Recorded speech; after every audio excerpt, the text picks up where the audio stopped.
para mabilis kang matapos. Oo, kasi kahit gaano pa yan kahigpit, kapag dalawa kayo, luluwag at luluwag yan. Ikaw ba, kailangan mo ba ng tulong? O gusto mo yung mag-isa ka na lang? Kayang-kaya mo na kahit walang kasama. Kung tutulungan ako, mas okay sa akin. Pero madalas kasi DIY ako eh. Do it yourself.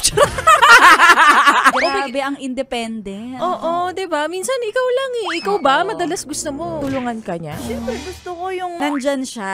Kaya, kahit kayang-kaya ko naman mag-isa. Gusto ko kasi yung may katuwang, tsaka alam ko na mag-aangat sa akin. Yung ipaparana sa akin na, huwag ka mag-alala. Nandito ako. Nandito ako para sa'yo. Eh, kung libre naman siya, bakit hindi na lang siya yung gumawa niyan para sa'yo? Tulungan ka niya para mabilis kang matapos. Oo, kasi kahit gaano pa yan kahigpit, kapag dalawa kayo, luluwag at luluwag yan.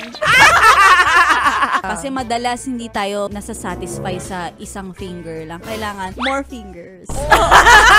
Iisip na naman dyan Kaya ako. Ano nga. naman din pa nag-uusapan ng dalawang to? Kailangan nyo ba ng tulong kapag binubuksan nyo yon? O kaya nyo mag-isa na lang kapag nagbubukas ng Jar ng mantika.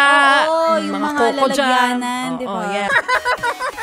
Napayes ka ba sa napanood mo, Yes Friend? Alam mo na ang gagawin mo, ha? Hit like and subscribe. And click the notification bell para ma-update ka namin. Kung Gusto mo, mag-comment ka pa! hindi ka namin iisnabin. Go, yes, friend!